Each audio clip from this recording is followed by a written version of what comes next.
Hi everybody, this is Dr. Swanson, and this is the Topic 2 introductory video so that we can all kind of be on the same page as we go into Topic 2 in COMM 362 Public Relations Writing.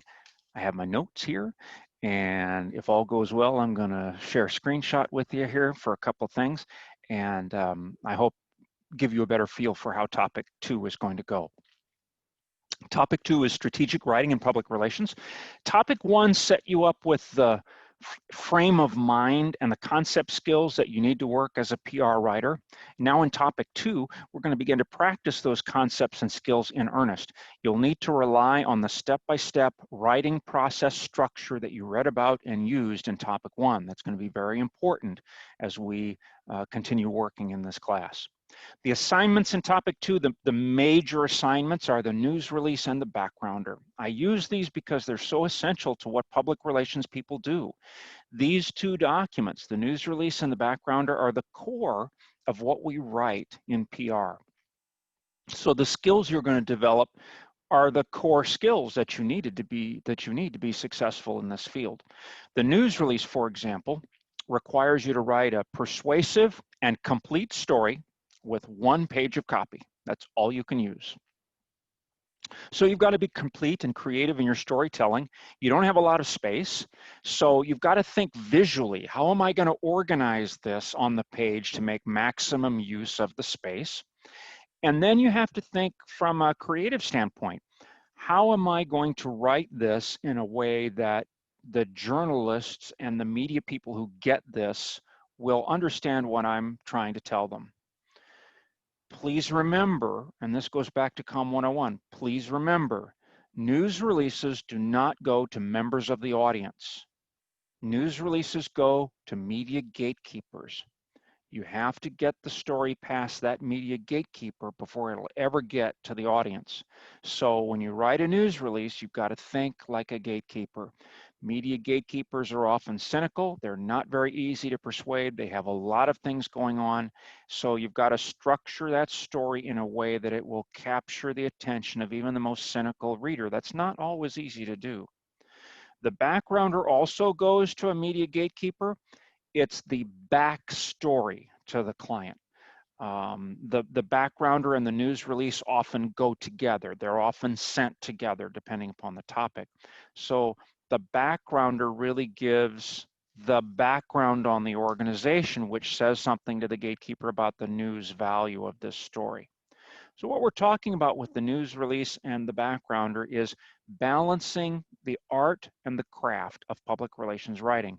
The art is the artistry. It's the words you use. It's the sentences you use. It's the way you tell a story. That's the artistry of public relations writing. The craft is the structure, how you put it together. What does it look like on the page? Does it meet the gatekeeper's expectations for this tool? You've got to have both of those. You've got to balance the art and the craft. You could tell a really interesting story, but if it's structured in a way that gatekeepers don't expect, they will reject it. You can structure your story exactly the way gatekeepers would expect it on the page, but if the story itself is not creative, interesting, relevant to the gatekeeper's audience, they will reject it. You've also got to understand gatekeepers, they don't pore over what you send them. They literally take seconds to look at what you've sent them because that's all they have. These are very busy people. So, they're going to get that and go, okay. And that's how quick they're going to make that decision. And that decision is going to be a yes or a no. Very rarely is it going to be a maybe. It's usually going to be a yes or a no based on that very quick review of this. Statistically speaking, about 80% of news releases sent to the media don't get used. 80% don't get used. Now, in some cases, that's not your fault.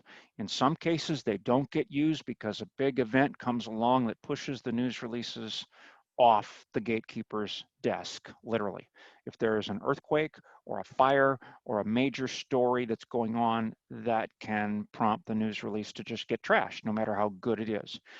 You know, the kinds of news we're seeing these days with heat waves and firestorms and hurricanes and those kinds of things. I imagine it's fairly difficult today to get a news release placed about a very run-of-the-mill story because there's so much other stuff going on that's capturing gatekeepers' attention. But from my experience as a gatekeeper in newspapers, radio, and television, most news releases don't get used because they simply just don't tell a good story. They're either artistically inappropriate or they're not structured in a way that the nuts and bolts are there, a good story is there. In other words, the news release either doesn't interest me because artistically it's boring or irrelevant, or it doesn't interest me because there's a good story here, but I'm going to have to rewrite the whole thing because the way that story is put together doesn't fit the inverted pyramid format that we're using. And I'm not going to invest an hour to rewrite your story when I've got 15 other things that I need to do.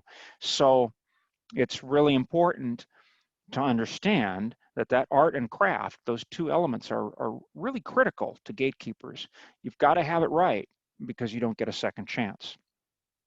It's important that we understand the environment of the newsroom factors into all of this. The newsroom today is a much busier and more frenetic place than it was when I was working in the 80s and 90s in the business. The pace of everything has ramped up. And back when I was a newspaper reporter, for example, I could take an entire week and work on a story. The pace was such that I could do that, and I would often spend a week on a story. I covered trials a lot, and I would be gone day after day after day reporting stories on a particular trial that was going on. That kind of thing doesn't happen anymore. Today, media gatekeepers, reporters, editors, they work on as many stories in a day as I worked on in a week. I mean, the pace has picked up that much, and they're literally not going to invest time in your news release. If you send them a news release that's mediocre, or it's going to take rewriting, or it's got unanswered questions, they're literally not going to pick up the phone and call you because they just don't have the time to do that, and they have too many other things that they're working on. So that's part of the reason why in the news release assignment in this class, we do a draft exercise. So you're going to draft a first copy of the news release. I want you to talk to the members of your team about that first draft. Get some feedback from them. Use each other for sounding boards. Bounce ideas off of each other. I don't want you to copy, and there's no reason to copy because you can write an interesting news release any number of ways, and it's still an interesting story. But what I want you to get from the peers on your team is feedback. Get other eyeballs on your draft work and get some feedback from folks. And for goodness sake, use the feedback to take out spelling errors and grammar mistakes and stuff like that, you know, because we all often don't see those errors in our first copy. So have somebody else look at it and catch your mistakes, because if somebody else doesn't catch your mistakes, I'm going to, and we don't want to have that happen. So get feedback from your classmates, members of your team. So anyway, you're going to send that draft to me. I'm going to look at it. I'm going to make suggestions, and I'm going to send it back to you, and then you're going to submit it later as a final copy news release in this class. It's essential that you take my comments into consideration as you revise that draft into the final copy. Give it some time. Take some time to think about it. If you're like me, you've found that it's true that when you write something and you don't submit it right away, you write it and then you set it aside and come back to it later, a day or 2 or 3 days later, you'll see things you didn't see the first time around. And that's the danger of writing an assignment right before you submit it, because you're not going to see stuff that you would otherwise see. So please schedule that time for yourself with the news release draft so that you can work with it, and make sure you understand what the deadlines are for the draft and then for the final copy. In the past, I've actually had students get all the way to the end of this class and admit that they never looked at my corrections on their papers. And I go, why? I'm giving you this free help. Why would you only look at the point score? Look at the corrections. And of course, I knew that they hadn't looked because they were making the same errors week after week after week. And I was noting those errors in my comments and the errors weren't getting fixed. And I was like, okay, you know, I knew that. So I want to give lots of feedback, and I do on every assignment in this class. I give lots of feedback so that you can think deeply and make corrections and improvements that will allow your work to be as good as it can possibly be.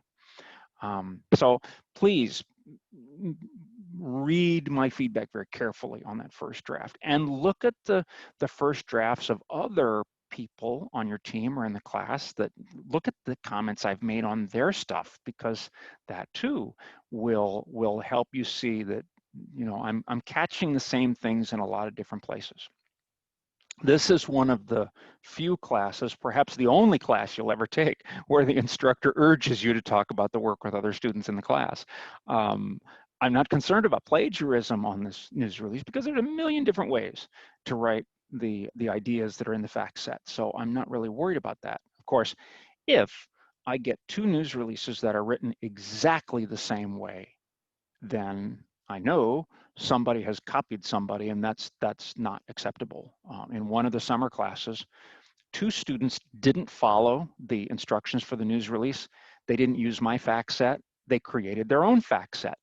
And then they submitted news releases that were exactly the same with facts that weren't mine.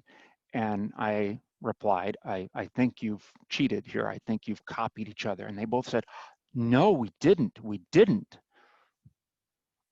Yeah, that's why they both used the same facts that were not mine, and both news releases looked exactly the same way. You know, yeah. So anyway, follow the fact set. If you need to insert other facts, if you really think other facts are necessary, you know, okay. And if you have any questions about the news release while you're working on that draft, let me know, because I'm here to help you. But like I say, I don't think it's a problem for you to talk to members of your team, because we can have all different approaches to the story of the news release without anybody copying anybody else. You'll notice that for this subject area, there's a lot of content in Canvas that doesn't necessarily relate to the topic at hand. Let me do a share screen here with you and show you some stuff. Let's go here. And I don't want to show you Zoom because we're in Zoom, so I want to show you this. Here's our topic 2 area. The video introduction is going to be put here after I finish with it. These don't really have to do with news releases in specific, but they're interesting and they're relevant because all of these relate to the idea of us, PR people, communicating with gatekeepers. We want to communicate in a way where we are helpers for the gatekeepers. We are there to make their jobs easier. And that's what all of these get at. Make sure that you've looked at the learning outcomes and study guide, because that's really important for this topic area. Here's your news release draft. Now this is my Canvas screen, so it looks a little bit different from yours, but you know, anyway. News release draft, backgrounder. Don't forget those AP style quizzes. It's all or nothing. So please follow the instructions and submit the ones that you did that got 70% or better score, and it's all or nothing, 100 points. There's your topic 2 quiz. When's it due? September 26th. Now your team is going to be working this week on the social media posts. I think the instructions there are very detailed. If your team has any questions though, let me know, because I want to help you out with that. And then there's the topic 2 team evaluation that you want to make sure that you do. A word about teams and evaluations. It was really great in week 1 that everybody said, oh, my team was great. We had a wonderful time. You know, it was great, great, great. We all got along so well.